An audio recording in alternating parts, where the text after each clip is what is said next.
নমস্কাৰ আপোনালোক সকলোকে পুনৰবাৰ আপোন চৰ্চৰ অন্য এটা ভিডিঅ' লৈ স্বাগতম জনাইছো। আপোনালোকৰ বাৰু পান কাৰ্ড আছে নে নাই? যদি পান কাৰ্ড আছে তেন্তে আপোনালোকৰ কাৰণে বিৰাটেই এটা ডাঙৰ খবৰ ওলাইছে। আৰু পান কাৰ্ড যদি এতিয়ালৈকে নাই তেন্তে পান কাৰ্ড এটা শীঘ্ৰেই বনাই লওক, কাৰণ পান কাৰ্ড আজিকালি সব জায়গাতে প্ৰয়োজন হয়। আৰু পান কাৰ্ডখনক আপোনালোকে এজ এ এজ প্ৰুফ হিচাপেও ব্যৱহাৰ কৰিব পাৰে। গতিকে পান কাৰ্ডখনৰ প্ৰয়োজনীয়তা আছে। সব জায়গাতে যাওক আপোনালোকক পান কাৰ্ডখন প্ৰয়োজন হ'ব, য'ত নেকি আপোনালোকক এজ প্ৰুফ ডকুমেণ্টৰ প্ৰয়োজন হয়। গতিকে পান কাৰ্ডখন বনাই ল'ব যদি এতিয়ালৈকে পান কাৰ্ড বনোৱা নাই। লোন এটা ল'বলৈ গ'ল পান কাৰ্ড লাগে, ইটো কৰিবলৈ গ'ল সিটো কৰিবলৈ গ'ল, সব জায়গাতে পান কাৰ্ড এখন লাগে। তো আপোনালোকৰ যদিহে পান কাৰ্ড এখন আছে তেন্তে আপোনালোকৰ কাৰণে এটা বিৰাটেই ডাঙৰ খবৰ ওলাই পৰিছে, এটা গুৰুত্বপূৰ্ণ খবৰ ওলাই পৰিছে। তো সেই খবৰটোনো কি মই আজি আপোনালোকক তাৰ ওপৰতে জনাম। তো মই শ্ৰী পাণ্ডিত গগৈ, আপোনালোকে চাই আছে আপোন চৰ্চ। আহক আৰম্ভ কৰোঁ আজিৰ ভিডিঅ'। যেতিয়া নেকি কোনো এটা কোম্পানীৰ পৰা আপোনালোকে লোন লয় তেতিয়া সেই লোনৰ তথ্য আপোনালোকৰ পান কাৰ্ডখনত ষ্ট'ৰ হৈ থাকে। যেতিয়া নেকি আপোনালোকে ক'ৰবাত লোন এটা এপ্লাই কৰিবলৈ যায় সেই তথ্যও পান কাৰ্ডখনত ষ্ট'ৰ হৈ থাকে। আপুনি সেই লোনটো সময়মতে পৰিশোধ কৰিছে নে নাই কৰা সেই ডাটাও কিন্তু পান কাৰ্ডখনতে ষ্ট'ৰ হৈ থাকে। মানে ফাইনেন্সিয়েল যিবিলাক নেকি ট্ৰেনজেকশ্যন কৰা হয় সকলোবিলাক তথ্য আপোনাৰ পান কাৰ্ডখনত ষ্ট'ৰ হৈ থাকে। তো সেইবাবে পান কাৰ্ডটো খুবেই প্ৰয়োজনীয় এজন ব্যক্তিৰ চিভিল হিষ্ট্ৰী চাবৰ কাৰণে।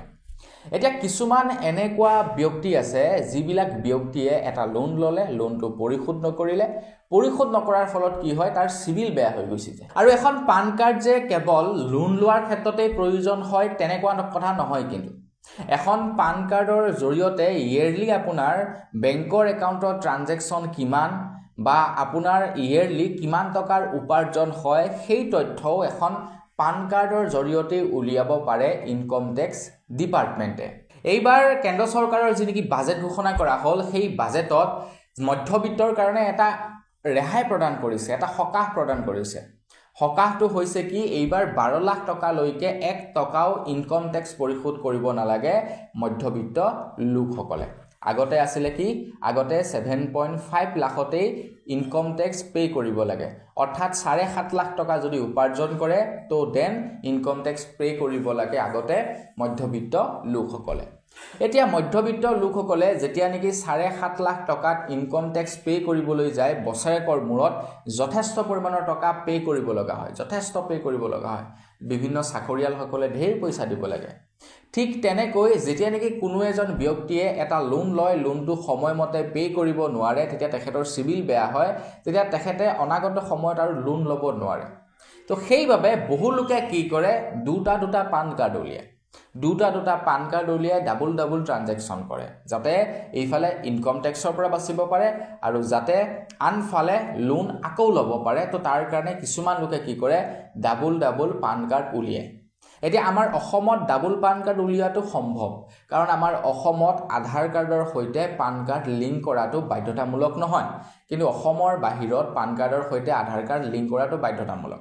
গতিকে বাহিৰত অকণমান জটিল আধাৰ কাৰ্ডৰ সৈতে ডাবল পান কাৰ্ড উলিওৱাটো বৰ্তমান সময়ত, কিন্তু আমাৰ অসমত সহজ, কাৰণ আধাৰ কাৰ্ডৰ সৈতে লিংক কৰিব নালাগে।